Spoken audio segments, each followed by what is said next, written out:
Why someone's words have the power to ruin an entire day. A single comment, a tone, a reaction, a message seen but left unanswered, and suddenly the mind refuses to let it go. We replay the moment over and over, analyzing every detail, wondering what went wrong. Their words echo long after the moment has passed, even when they've already forgotten it. It becomes a quiet form of suffering almost everyone experiences, yet rarely speaks about. We don't just hear what was said, we take it as an attack on our worth. The deeper we take it, the deeper it wounds. But here's the liberating truth. Taking things personally isn't caused by the world outside, but by the mind's interpretation of it. The Buddha understood this long ago and taught gentle, practical methods to free us from this emotional trap. Methods rooted not in avoidance or cold detachment, but in wisdom, clarity, and inner strength. That is what we explore now. 5 Buddhist teachings to help you stop taking things personally and reclaim your peace. Teaching 1. It's not about you. When people hurt us, it's usually not about us at all. People act from their inner storm, from their stress, fears, and unhealed wounds. In Buddhism, this is explained through karma and perception. Every person views the world through their conditioning, not through truth. So when someone judges, criticizes, or ignores you, the mind immediately asks, "What's wrong with me?" But most of the time, they are reacting from themselves, not to you. A betrayed person may distrust kindness. Someone drowning in stress may speak sharply without noticing. Someone insecure may criticize to feel in control. Their behavior mirrors their suffering, not your worth.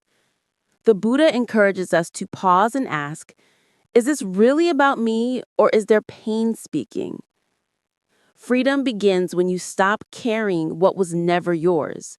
You stop absorbing other people's chaos and begin seeing through compassion rather than defensiveness. This doesn't mean tolerating disrespect. It means refusing to bleed for someone else's wounds. Think of one person whose words recently disturbed you. Were they truly seeing you or reacting from fear or habit? When this truth settles in the heart, not just the mind, emotional freedom begins. Teaching 2. The story the mind invents. Most suffering doesn't come from what happened, but from the story we create about it. Someone doesn't reply. That's the event, neutral and silent. Yet the mind instantly writes a script. I must have upset them. I'm being ignored. Within minutes, we're reacting to imagination, not reality. Buddhism teaches that the mind is a storyteller, constantly trying to predict, protect, and explain using fear, memory, and past wounds. The Buddha taught, see a thought as just a thought, not reality. When the mind says, they don't care about me, you simply acknowledge thinking. The moment you recognize the story as a story, its power weakens. Imagine someone passes without smiling. The insecure mind says, they dislike me. The calm mind says, they're probably distracted. The wise mind says, I don't know and I don't need to assume. Same event, 3 different worlds, all created inside the mind. The Buddha said, the greatest prison is the one we build with our thoughts. Most of what hurts us happens in imagination. So pause and ask, is this what happened or the story my mind is inventing? That tiny moment of clarity is emotional liberation. Teaching 3. The power of non-reaction. The Buddha once stood calmly while a man insulted him. When the man asked why he didn't react, the Buddha said, if someone offers a gift and you do not accept it, to whom does it belong? The answer? The giver. Likewise with anger. You don't have to pick it up. Pain enters us because we receive everything personally, reacting instantly. But what if you simply didn't pick up the insult? Non-reaction is not suppression, but clarity. Pause, breathe, observe. Notice the thought. They disrespected me. Notice the emotion rising. Instead of fueling it, just witness it. Reaction is automatic. Response is chosen. Someone may throw a stone, but you decide whether to catch it or let it fall. The Buddhist said, hatred is never appeased by hatred, but by love. Non-reaction makes you unshakable. You become the calm in the storm, not because the storm ends, but because you stop becoming the wind. By not feeding someone's negativity, you break the chain of suffering. That is true strength. Teaching 4, let go of the identity you're defending. Words cut deeply because they hit the identity we cling to. Someone calls you lazy, and the mind panics, not at the word, but at the threat to identity. We take things personally because we cling to a fixed image of me that we must defend.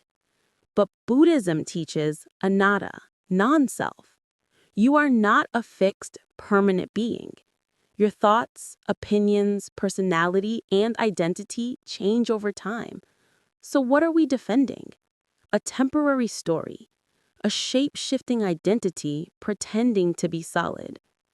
If the self is always changing, there is nothing permanent to protect. Imagine someone calls you selfish. Instead of reacting, you pause and ask, is this worth clinging to or just their perception? Instantly, the mind relaxes. When you've stopped defending identity, criticism loses power, praise loses control. You become free because you cannot be reduced to any label. The Buddha said, when there is no I, there is no wound. Freedom begins not when others stop judging, but when you stop needing to defend who you think you are. From that space arises the deepest teaching, loving without attachment or resistance. Teaching 5. Respond with compassion, not ego. Once you stop taking things personally, you no longer see an attacker. You see a hurting human being. Compassion doesn't mean agreeing, it means understanding. A peaceful person does not insult. A fulfilled person does not harm. Only someone suffering inside throws emotional arrows. Buddhism teaches metta, loving kindness, as spiritual strength. When someone insults you, the untrained mind says, should I defend myself? Fight back? The awakened mind says, they must be struggling.